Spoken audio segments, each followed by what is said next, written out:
There are secret rivers running beneath the surface of your life, currents not seen by the eyes, but deeply felt by the soul. These rivers do not follow the logic of the world, nor do they obey the rules of time. They flow through the landscapes of emotion, winding through valleys of joy and sorrow, storming through caverns of rage and grief, and sometimes vanishing into the still, reflective pools of silence and awe. You have felt them, in moments when your chest swells without reason, or when tears come unbidden, carrying memories not of the mind, but of something ancient and inexplicably sacred. These are not just feelings, they are sacred signals from the soul, whispering the coordinates of your spiritual journey. They are the map makers of your inner cosmos. We live in a world trained to mistrust emotions. Feelings are often seen as erratic, as liabilities to be tamed or discarded in favor of reason and productivity. But beneath this societal conditioning lies a dangerous misunderstanding, one that amputates us from the most potent instrument of spiritual awakening we possess. Emotions are not distractions. They are not noise. They are the language of the soul. If we ignore them, we sever ourselves from the divine compass encoded within us since before we took our first breath. Your emotions are not merely biochemical reactions. They are echoes of the infinite, filtered through the fragile prism of your human experience. Anger, fear, grief, love, and ecstasy are not random fluctuations. They are thresholds. Every emotion is a door, and behind each door is a lesson, a teacher, a truth that you were meant to discover not just intellectually, but viscerally, cellularly, through the full immersion of feeling. When you feel deeply, you are not failing. You are being initiated. There is a vast and intricate architecture beneath the realm of what we call emotion. Each surge of feeling is a coded message, an encrypted invitation to look deeper, to unearth what lies below the personality, below the conditioned responses, and into the eternal. For within every heartbreak is the shattering of illusion. Within every burst of anger is a fire demanding justice or integrity. Within joy, a glimpse of divine resonance. Within longing, the gravitational pull of your soul toward its forgotten origin. What if every emotion, no matter how dark or unbearable, was a gate, a sacred rite of passage into a new layer of awakening? This is not a poetic metaphor alone. It is a spiritual law.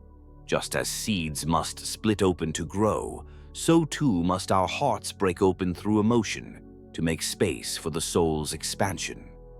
Spiritual growth is not achieved through detachment from our humanity, but through our full surrender to it.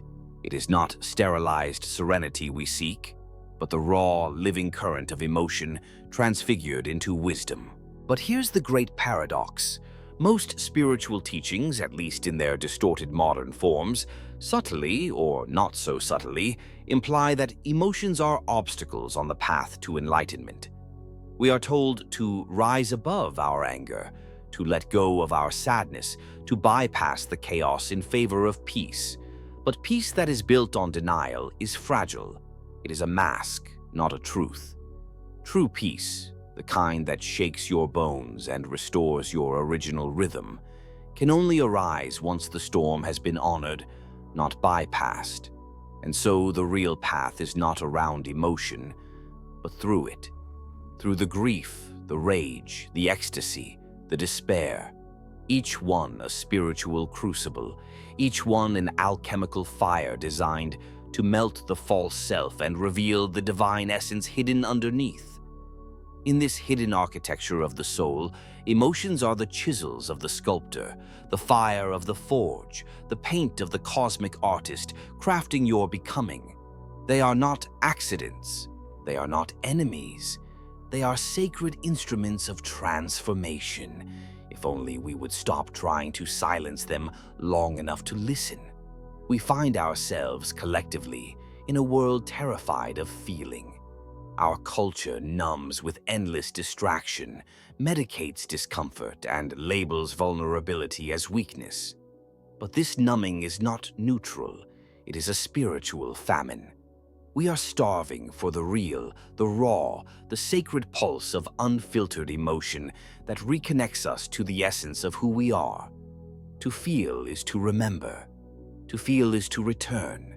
Emotion is the echo of the soul's longing to be known. This exploration is not meant to offer steps or formulas. The journey between your emotions and your spiritual growth is not linear. It is not clean. It cannot be distilled into tidy quotes on a vision board. It is messy, mysterious, and deeply personal. It asks everything of you, and in return it gives you yourself. So let us begin, not from the head but from the heart, not with answers but with questions. What have your emotions been trying to tell you all along? What if your pain is holy? What if your joy is a divine homing beacon? What if everything you feel is not evidence of your weakness, but of your awakening? We will dive now into the deeper waters, where core themes and cosmic patterns illuminate the bridge between your inner storms and your soul's evolution. But before we do, to begin unraveling the hidden connection between your emotions and spiritual growth, one must shift perception from the surface waves of daily experience to the subtle architecture humming underneath it all. There is a rhythm behind reality, a pulse, an invisible lattice of meaning that emotion taps into like fingers running across a harp string. When you feel something deeply, you are not just reacting to an event. You are synchronizing with a larger vibration, a greater frequency that is calling you into alignment. Emotions, then, are not accidents of biology, but sacred signals, and the path to spiritual growth lies in learning their sacred grammar.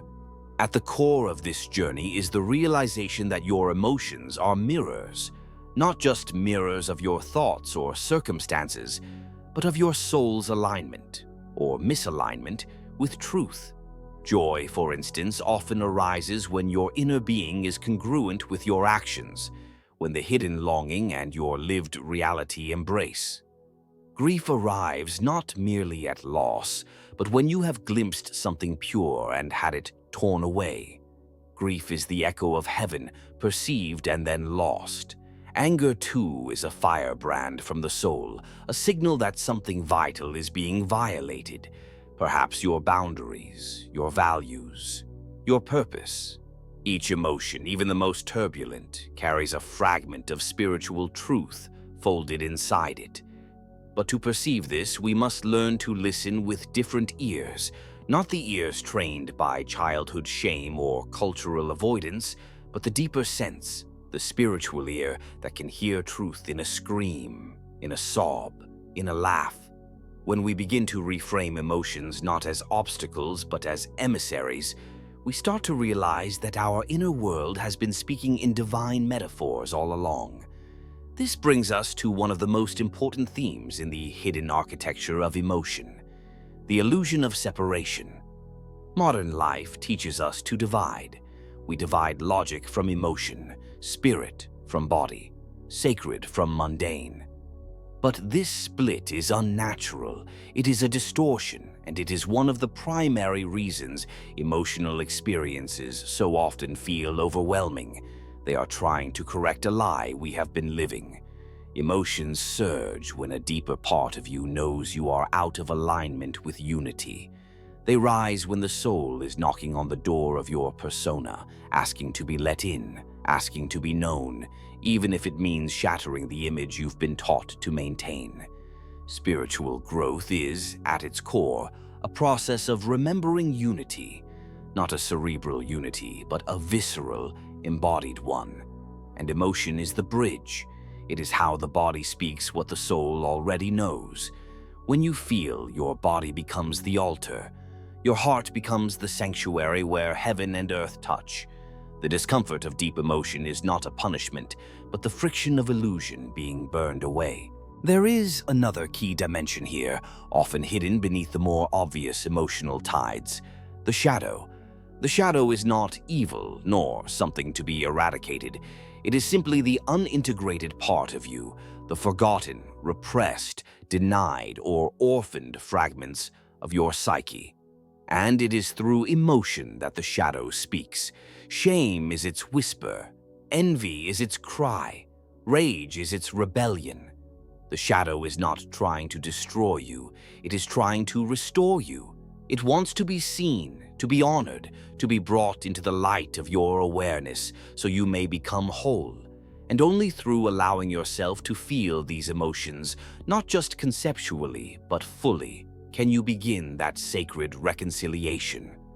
The spiritual path, then, is not about getting rid of negative emotions. It is about uncovering what they're trying to teach. Apathy might be a signal of chronic disconnection from your soul's purpose. Anxiety might be your intuition warning that you're living under false expectations. Depression could be a deep soul rebellion against a life unlived or a self unexpressed. These are not mere pathologies. They are spiritual road signs, flashing, blinking, sometimes screaming for you to turn inward and ask, what am I being called to awaken to? Another vital theme is embodiment. It's one thing to understand spiritual concepts. It is quite another to embody them. Emotions are what force that embodiment. You cannot fake an emotion. You can fake words, smiles, and even beliefs. But when emotion grips you, it pulls you out of your intellect and into the now. This is why people fear emotions. They demand presence. They dissolve the masks and expose what is raw. And yet, this is precisely where growth lives. Spiritual evolution doesn't happen in abstraction. It happens when you sit with your grief and let it baptize you. When you walk through your anger without shame and let it show you your boundaries. When you allow joy to flood you so fully that you become a beacon for others lost in the dark. Emotion in its truest form is not weakness. It is alchemy. It is the burning away of illusion, the liquefaction of rigid identity so that something new, something more aligned with the soul can emerge. This is not metaphorical fire. It is real. And like all sacred fires, it must be honored and not feared. And so we begin to see, emotion is the soul's feedback loop. It tells you where you are off course and where you are in flow. It illuminates the path, not always gently, but always truthfully. It is not a detour from your spiritual growth. It is the path. The mistake is not in feeling too much, but in failing to feel fully.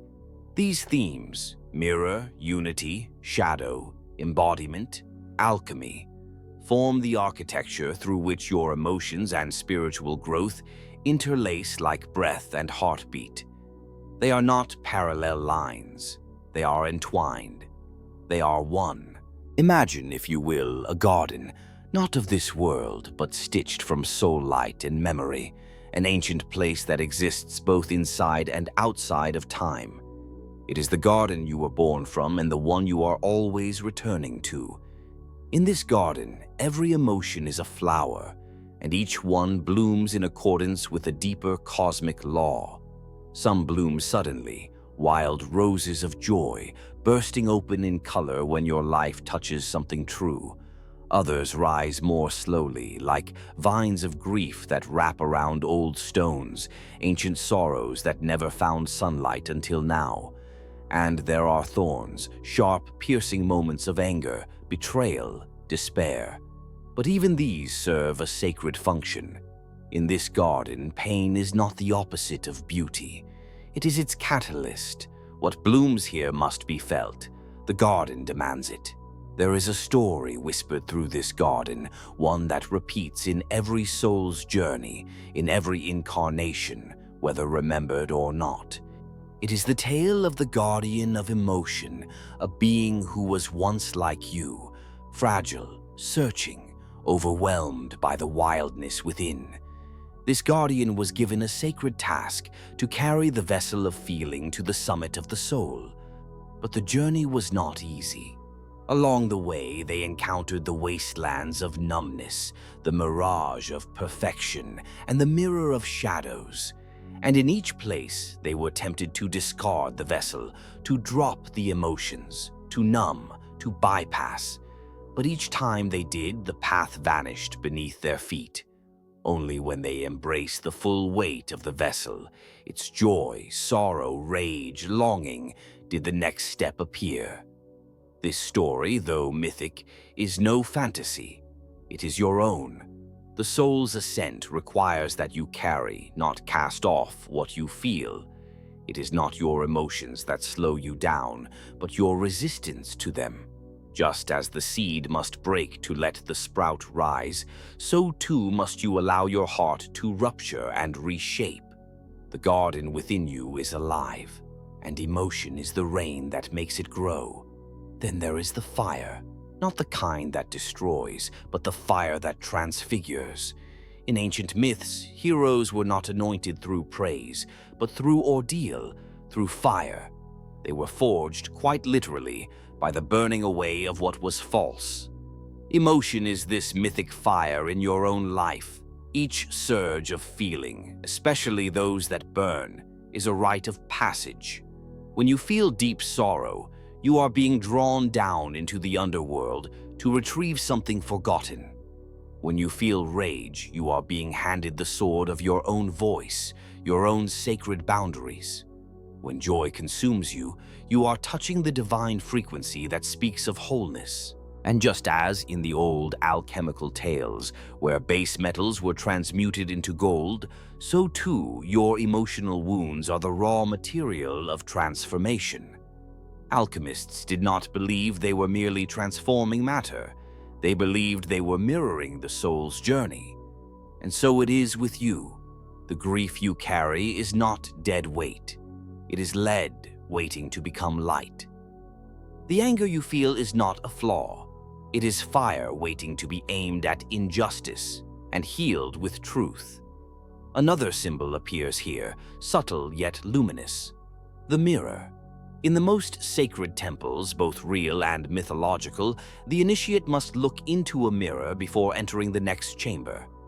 But this is no ordinary mirror.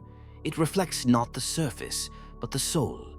And what it shows is not always what we want to see. In your emotional life, this mirror is present in every moment of inner turmoil. When someone angers you, when sorrow visits without a clear cause, when love overwhelms you unexpectedly, these are mirrors showing you the image beneath your identity. They are invitations to see not who you think you are, but who you truly are. But most people turn away. They break the mirror, blame the image, or deny the reflection. Yet, the mirror waits. Always it waits. Because until you look fully, until you feel what is being reflected, you cannot walk forward into the deeper chambers of your spiritual self.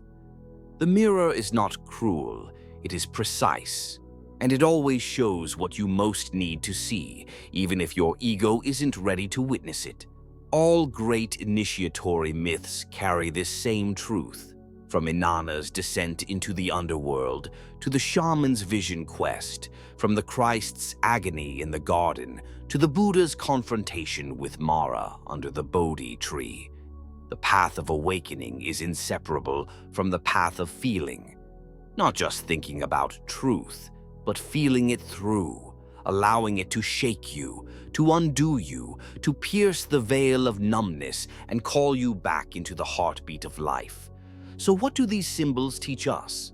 The garden teaches that emotions are the ecology of your inner world. What you cultivate grows. What you neglect becomes wild. What you suppress will root itself deeper until it blooms in unexpected ways. The fire teaches that emotion is the forge of the soul, not something to avoid, but something to trust, an initiator of depth, truth, and rebirth. And the mirror reveals that emotions do not lie.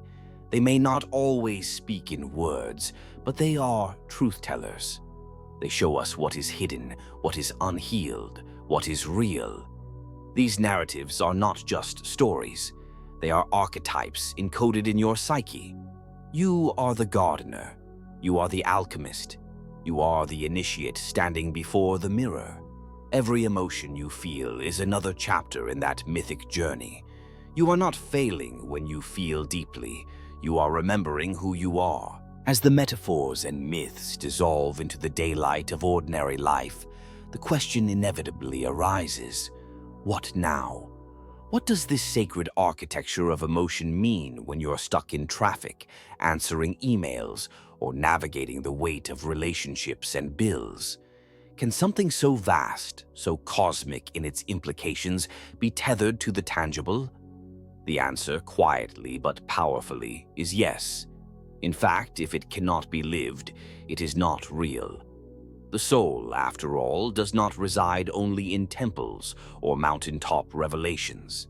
It moves in kitchens, on subways, in boardrooms, and in whispered prayers offered while washing the dishes. Spiritual growth that cannot touch the mundane is merely philosophy. But when it touches how you live, love, speak, and breathe, that is transformation. To walk this emotional spiritual path in daily life is to become a kind of sacred scientist, a researcher of the soul using your own feelings as data, your body as laboratory, and your daily experiences as test ground for something far more ancient than any textbook. It begins with listening, not a passive, indifferent listening, but an alert, reverent attention to what arises within you throughout the day. When a wave of sadness rolls in for no apparent reason, what happens if you pause, breathe, and ask it what it has come to teach? When irritation surfaces, can you trace its roots, not to the person who cut you off in traffic, but perhaps to a boundary crossed, a pattern repeated, a story echoing from your past? This kind of awareness is not intellectual, it's embodied. And embodiment begins by getting out of your head and into the sanctuary of your body. When you feel something, especially intensely, notice where it lands. Is it a tightening in the chest, a flutter in the stomach, a heat in your jaw or throat? These sensations are the soul's braille. They are how the inner self speaks through the medium of the body.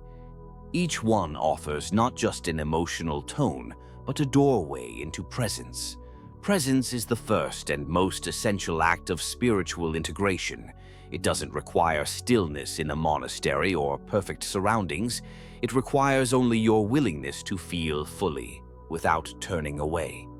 This doesn't mean drowning in the emotion. It means sitting beside it, like you would with a sacred guest who has traveled long to bring you truth. This guest, your emotion, may be messy, loud, or difficult, but its message is never meaningless. Your willingness to receive it determines how deeply you grow.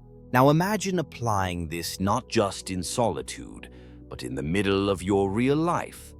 A friend says something that stings. The old response might be to react, defend, or withdraw, but the soul-aligned response is to notice. Ah, that comment touched something. Where? Why? You breathe into it. Maybe you say, "That hurt, and I want to understand why." Suddenly, you are not a slave to emotion, nor its suppressor. You are its student. You're in the garden again, even if you're standing in a grocery aisle. Relationships become the ultimate testing ground for this emotional integration. They are, in many ways, mirrors sharpened into high definition. We attract people who reflect both our wounds and our potential. The deeper you go on this path, the more you'll notice that the people who trigger you most are often spiritual allies in disguise, pushing you to see something in yourself you've buried. Emotion becomes the bridge that either breaks the relationship through reactivity or strengthens it through conscious response. This isn't easy work. It is daily, deliberate, and sometimes draining, but it is also liberating. Because when you live this way, something begins to shift. You become less afraid of feeling, less controlled by the tides of others' expectations. You begin to speak more honestly, set clearer boundaries, and express gratitude more freely. The more you welcome emotion as sacred, the more your life aligns, not because it becomes perfect, but because it becomes real. And reality, when touched with truth, glows. Even your challenges shift. Anxiety becomes a map pointing toward inner misalignment, often revealing ways you've abandoned your needs. Depression stops being only a pathology and starts being an invitation to slow down, to let something die so that something more true may rise. Loneliness becomes not just ache, but a signpost leading you back toward reconnection with yourself, with others, with life. This integration also begins to heal the cultural split that so many carry unconsciously, the belief that to be spiritual means to be above emotion, to float in detachment, to vibrate beyond the messiness of being human. But real spirituality is not antiseptic. It is intimate. It does not transcend the human. It incarnates fully within it. And that means welcoming the entire range of emotion as part of the sacred symphony you were born to play. There will be days when you forget. Days when the emotions are too heavy or too strange to decode. That's part of it, too. Integration is not a straight line. It's a spiral. You will return to the same wounds, but from higher perspectives. You will revisit the same feelings, but with deeper compassion. This is how you know you're growing. Not that you never fall, but that each time you do, you rise with a bit more wisdom in your hands. Over time, you begin to live not as someone chasing enlightenment, but as someone embodying it. You cry when your soul needs release. You rage when injustice knocks at the door. You laugh without restraint. You speak your truth not for approval, but because your spirit won't allow silence. You feel everything, not because you want to suffer, but because you know that feeling is the furnace through which the soul shines brightest. This is what it means to integrate the emotional with the spiritual, not to make your emotions holy through effort, but to realize they already are. There comes a point on every journey, not at the end, but at a sacred bend in the path, where the traveler stops, not out of exhaustion, but to listen, to feel the silence between their footsteps, the resonance of their own becoming echoing through the valley of experience. If you've walked with these words so far, then perhaps you are that traveler now, pausing not in retreat, but in reverence. Reverence for what you've lived, reverence for what you've felt, and reverence for what you're slowly beginning to remember. You see, this was never about becoming something other than yourself. It was about peeling back the layers that made you forget. Forget the power in your pain. Forget the wisdom of your tears. Forget that the soul, in its infinite mystery, chooses to speak in emotion because words could never carry the full weight of its truth. Language can explain, but only emotion can awaken. And maybe that's the hidden code we've missed all along. That feeling is not the enemy of peace, but its portal. That our culture's obsession with detachment, productivity, and numbing was not a sign of advancement, but a defense against the power of the unguarded heart. Because to feel fully is to live vulnerably, and to live vulnerably is to live spiritually awake. The path before you is no longer straight. It's wild now, alive. It doesn't stretch out in predictable steps, but curves like a river, guided by unseen currents. Those currents are your emotions, always moving, always speaking, always offering you a choice. Will you harden or will you open? Will you resist or will you yield? Will you continue to treat emotion as a problem to fix, or begin to treat it as a guide, a sage, a sacred rhythm meant to move you into the deeper waters of yourself? Because at the deepest level, you are not just a person navigating life. You are a soul in mid-flight, sculpting your own becoming through each experience. And your emotions are the wings. They may feel heavy at times, trembling under the weight of sorrow or burning with the friction of anger. But these wings are not broken. They are building strength. Every time you choose to feel rather than flee, You grow feathers where you once carried wounds. Every time you let your heart break without abandoning it, light seeps in through the cracks and reweaves you in truth. This is what it means to transform, not to escape your humanity, but to sanctify it, to walk through the fire of emotion and emerge, not scorched, but luminous, to realize that love is not just what we feel for others, it's what we extend inward toward the parts of ourselves we were once taught to exile. Your sadness, worthy of love. Your rage, worthy of listening. Your confusion, joy, shame, longing. All threads in the sacred tapestry of becoming. All holy, all needed. In this light, spiritual growth is no longer a distant ideal, but a daily act of courage, a choice to wake up each morning and feel, to sit with your own soul before the world has a chance to shape you, to make emotion your compass, your prayer, your sacred practice. Not perfectly, not always gracefully, but honestly. And if there's one final truth this path reveals, it is this: you were never alone in your emotions.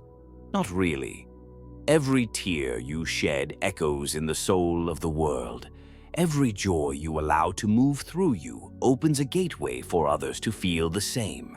We are connected not just through language or blood, but through the hidden threads of feeling that stitch one heart to another in the great, invisible network of humanity. When you heal, you contribute to that web. When you embrace your emotions, you give permission to others to do the same. You become a living transmission of sacred authenticity. So let this be the call, not to become something new, but to return. To the body, to the breath, to the beating of your own heart. Let this be your sanctuary. Let this be your altar. Let this be the place where the divine and the human are no longer strangers, but reunited lovers speaking the language of emotion under the stars. Feel, fully, fiercely, faithfully, for in that feeling the soul remembers its way home.